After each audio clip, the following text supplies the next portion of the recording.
আসসালামু আলাইকুম। আজকে আমরা এসেছি টাঙ্গাইল মির্জাপুরের তরফপুর ইউনিয়নের শিমুলতলী এলাকায়। বর্ষার মৌসুমে এই এলাকাটিতে প্রাকৃতিক পরিবেশ অনেক সুন্দর দেখায়। এই সৌন্দর্য উপভোগ করার জন্য বিভিন্ন দূর দূরান্ত থেকে লোকজন এখানে বেড়াতে আসে।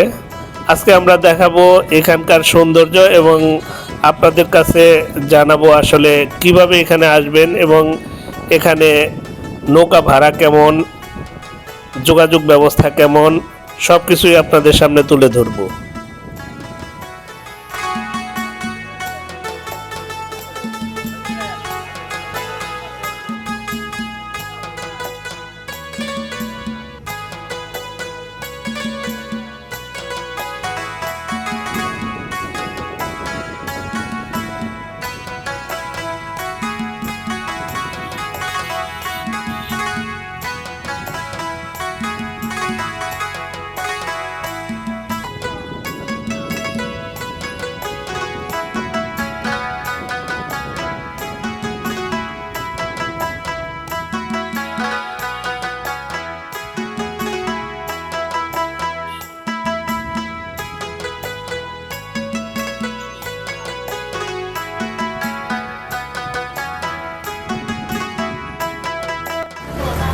কাকা কি এই এরিয়ায় নৌকা চালান?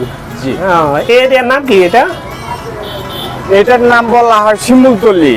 শিমুলতলী, এটা তরফপুর ইউনিয়নে পড়ছে। তরফপুরি পড়ছে এটা। এই বর্ষার সিজনে এখানে নৌকা মানে বিভিন্ন লোকজন বেড়াইতে আসলে ব্যাপক হয়। এখানে নৌকায় ঘুরতে যে সব এরিয়ায় ঘুরতে কিরকম নেন? আধা ঘন্টা বা 1 ঘন্টা ঘুরলে এই ইঞ্জিন চালিত নৌকায় কত টাকা নেন? 1 ঘন্টা যদি কেউ ঘুরে তাহলে মনে করেন 350-400 এরকম। 350 থেকে 400 টাকা। 400 টাকা।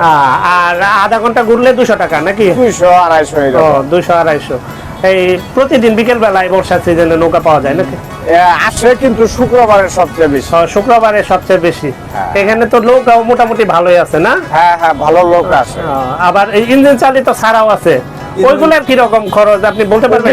ওই 100, 120, 30, 50 এই এরিয়াতে ঘুরিয়ে নিয়ে আসবো। বৈঠা পাইতো।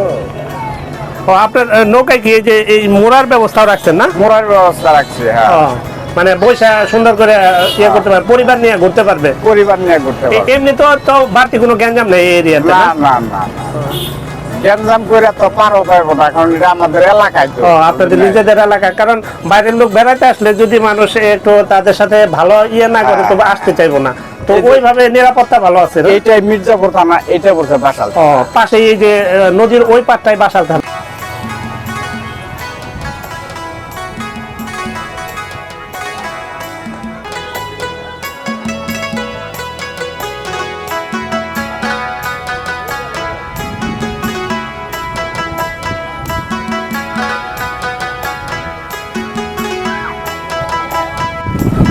প্রতিদিন বর্ষাকালে বিকেল বেলায় এখানে প্রচুর লোক সমাগম হয়, তবে শুক্রবারে একটু বেশি হয়। ধীরে ধীরে নদীতে যত পানি বাড়তেছে, লোকজনের আনাগোনা এই এলাকাটাতে বাড়তেছে। ইচ্ছে করলে আসতে পারেন তরফপুর ইউনিয়নের এই শিমুলতলী এলাকায়। এখানে বাদাম, ফুচকা, ঝালমুড়ি, বিভিন্ন রকম পানীয় ড্রিঙ্কস এখানে পাবেন। এবং সেই সাথে নৌকাগুলোতেও আপনাদের বসার জন্য ভালো ব্যবস্থা আছে। সব রকম নৌকা আছে, ছোট বড় সকল সাইজের নৌকাই এখানে আছে। চাইলে আসতে পারেন মির্জাপুরের শিমুলতলী এরিয়াতে। আসলে বিকেলবেলা এত বাতাস ছিল আর পরিবেশটা এত সুন্দর ছিল, আসলে মনটা ফ্রেশ ফুরফুরে হয়ে যায় আসলে এইসব এরিয়াতে আসলে। মির্জাপুরের অনেক কাছেই, আপনি যদি মির্জাপুর থেকে আসতে চান বিভিন্ন অটো রিক্সা, সিএনজি এবং মোটরসাইকেল যোগে আসতে পারবেন। মির্জাপুর থেকে মাত্র 6 থেকে 7 কিলোমিটার দূরেই এই এরিয়া।